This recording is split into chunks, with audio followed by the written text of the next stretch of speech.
बिस्मिल्लाहिर्रहमानिर्रहीम। रब इश्रह ली सदरी वयस्सिर ली अमरी वहलुल उक़दतन मिन लिसानी यफ़क़हू क़ौली।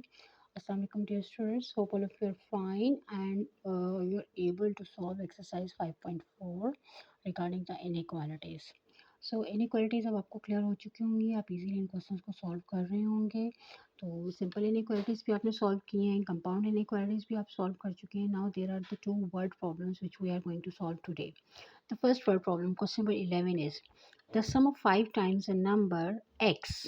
अब इसमें आपको जैसे सबसे इम्पोर्टेंट समझनी हुई है कि आपने इसमें क्वेश्चन में से इक्वेशंस कैसे बनानी है। जैसे यहाँ पे लिखा हुआ है सम का मतलब होता है प्लस करना, of 5 times a number x, x का 5 टाइम्स, टाइम्स का मतलब होता है मल्टीप्लाई।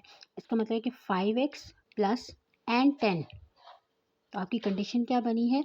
अगर हम इस कंडीशन के ऊपर आते हैं तो हमें क्वेश्चन में क्या बताया जा रहा है, the sum of the 5 times a number and 10 is less than का ये सिंबल होता है इज़ -35, कि -35 से वो लेस देन है।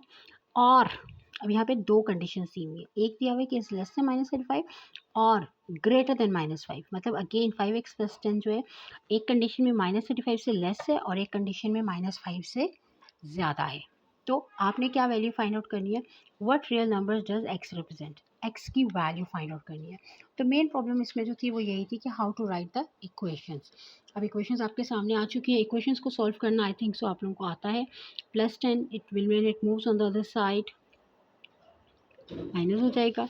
सो 5x इज लेस देन -45, सो x is less than -45 divide by 5 and x is less than -9।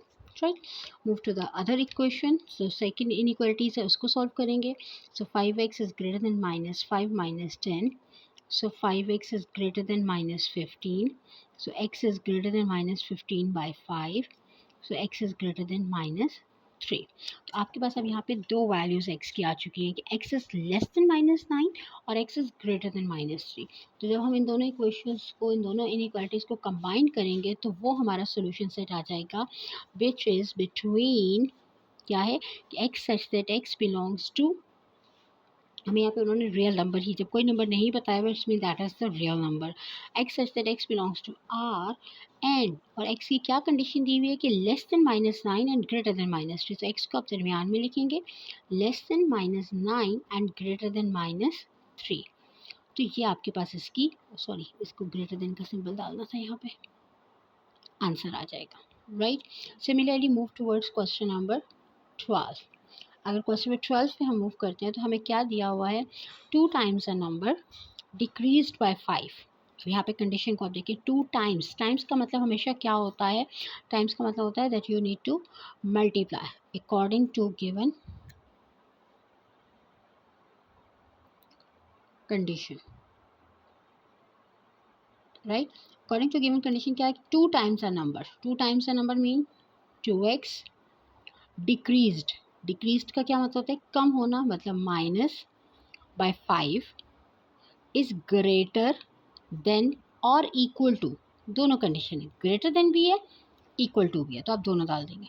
Equal to the number increased by 8, तो नंबर हम लोगों ने यहाँ पे क्या लिया हुआ है, x लिया हुआ है, तो equal to the number increased by 8, ये आपको कंडीशन दी हुई है। अब आपने इसको सॉल्व करना है और x की वैल्यू फाइंड आउट करनी है।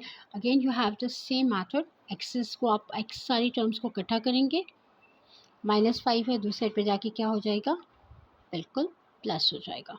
सो x is greater than equal to 13। So आपका जब सोल्यूशन सेट की बारी आएगी तो सोल्यूशन सेट आपके पास क्या है, that x such that x belongs to r and x is greater than and equal to 13, कि 13 और 13 से बड़े कोई भी रियल नंबर लेंगे उसके लिए ये कंडीशन जो है सेटिस्फाइड होगी। So I hope the questions are, 2 questions are clear to you, you are easily able to solve this questions.